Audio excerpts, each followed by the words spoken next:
What you got there? Colton. Hi, Hayden. Colton.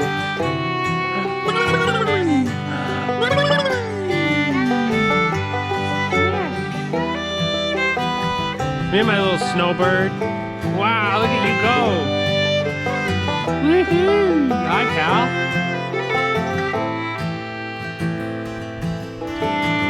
You leaving footprints? Mama's got the baby. Leaving your gloves on. So you want to get into firewood? Well, I got a few words to add to that.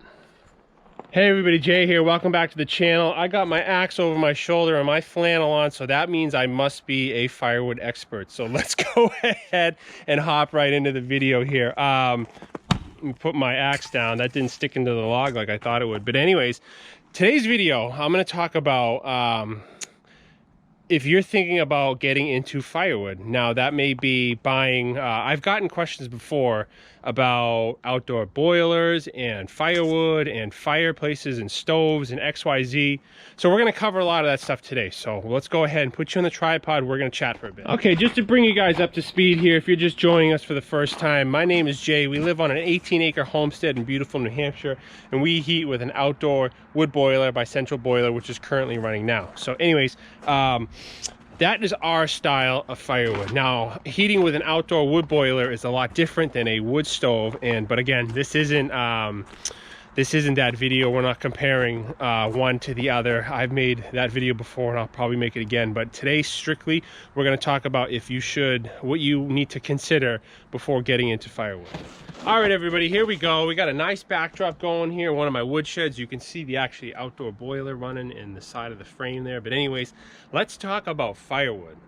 So we've been heating with firewood for 5 years now on the homestead. We moved in here 5 years ago, and we have, again, the outdoor boiler, which I pointed out, which has been a learning curve for sure. I'm actually still, believe it or not, still kind of learning things after 5 years later. I'm going to make a video on that in itself. But anyways, firewood. Let's talk about firewood. So maybe this video is for if maybe you're considering a house with a wood stove. Maybe you're considering putting in a wood stove. Maybe you're like me and you're getting real skeptical of being dependent on other people like the oil or propane man. Maybe you're trying to be more off-grid. Whatever the reason may be, there are just some basics that you need to consider, and that's what we're going to cover. In basic, number one is time. To me, having two kids, I have a 2-year-old and a 10-month-old. So to me, firewood obviously takes time. Even if you buy your wood and you get it dumped in your house, there's still time involved with stacking it, building wood sheds, putting tarps over it, shoveling it out, whatever it may be. So the main thing that you need to consider, which is, I guess it's probably, these are in whatever order. One of the main things you need to consider is time, like I said. How much time do you have to dedicate to firewood?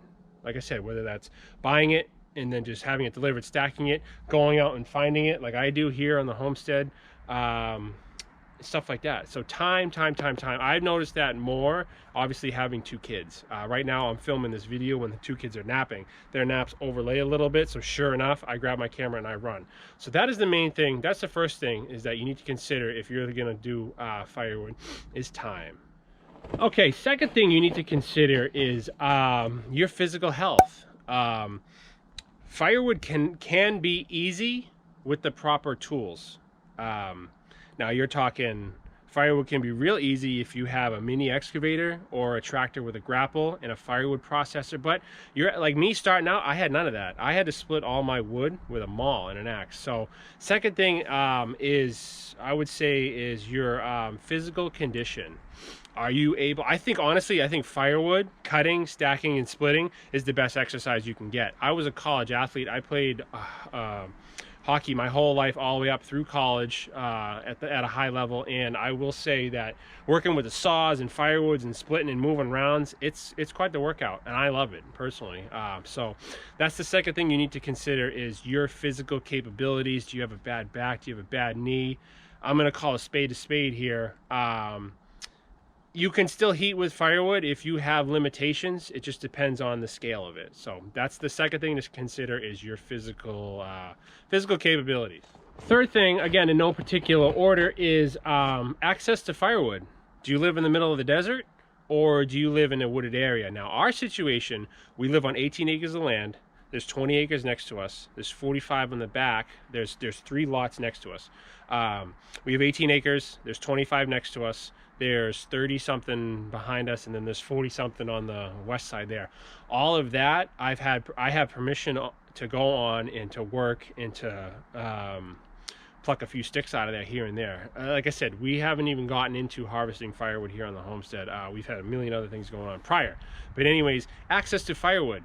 Do you own a tree service? Do you live in the woods? Do you not live in the woods? What region do you live in is firewood plentiful? Here in beautiful New Hampshire, firewood is a huge culture thing here. As far as maple syrup, that's huge around here in New Hampshire and Vermont, and maple syrup and all that stuff. So heating with firewood up here in the Northeast is definitely a culture thing. So needless to say, firewood is plentiful up here. So that's the third thing, is access to actual firewood. The fourth thing I would consider is cost, equipment. There's no, I mean, some of these people and some of these channels have $25,000 firewood processors. Well, to your average person like me, I'm not going to buy one of those. I can't justify spending $25,000 just to heat, just to be able to move and process firewood. I mean, it'd be sweet, don't get me wrong, but I can't justify it. But cost, equipment, now, chainsaws, chaps, boots, gloves, picaroons, wood splitters. You're gonna need some type of way. As much as we all want to be Iron Man, chances are you're probably going to need a wood splitter, unless you're only splitting maybe a cord a year by hand, then you could probably get away with it. But by the way, swinging an axe is literally the best thing. Gets all the muscles going, gets the blood flowing. I love it. I love it. I love it. I love it. But yes, that is the fourth thing, is cost for equipment. Like I said, chainsaws, chaps. Here on the homestead, we use a four-wheeler and a cart, tow behind cart, and a bunch of saws and a bunch of hand tools.